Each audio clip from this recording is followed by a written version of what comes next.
look, watching Cruz come out here and uncork a 388 after they swung and missed in the first run should tell us what we should be waiting for with the cars that didn't miss in the first run. Yeah, let the games begin. Bob Tasca, best in category, 3.874. Robert Height just a couple thou behind him.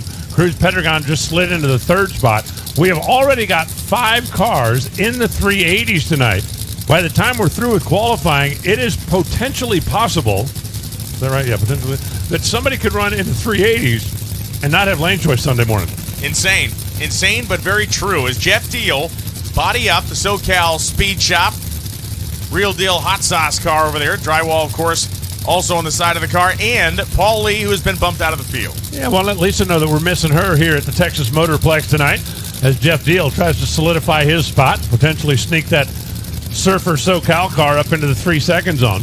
And for Paul Lee, we've been watching this car step up in performance over the course of the last 4 or 5 months. They don't come out at every single weekend, but Paul Lee's got a car that I'm expecting to jump up here right in the middle of this mess. Excel Drywall, long been a partner of the Surfer, Jeff Diehl. Of course, FTI Performance, McLeod Clutches, Denso Spark Plugs, the majors for Paul Lee.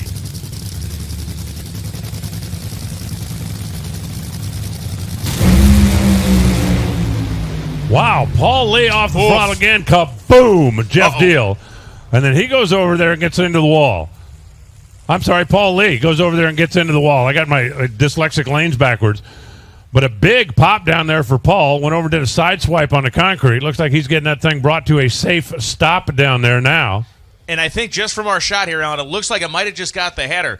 My opinion here is this: you're going down a darkened racetrack, massive flash of flame. You're gonna have a moment of almost being blinded by that light change as we watch again.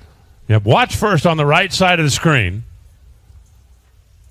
Jeff Diehl going to lose traction right there, and he's just a spectator. Paul Lee's car was actually running along pretty good down there.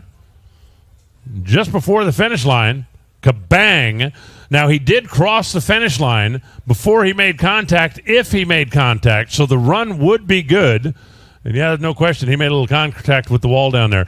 By rule, if you touch the wall or touch the center line before the finish line, the run is a DQ. But if it's past the finish line, you get to keep the run.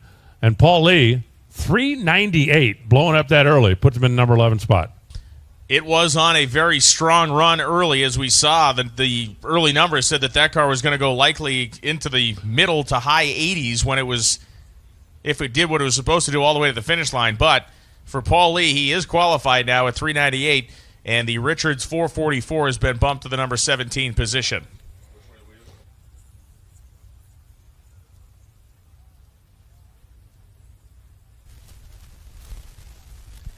Yeah, look at the 330 time, Alan. 2:23.7. 3.14 at the 8th mile is getting it. 281 miles an hour at the 8th.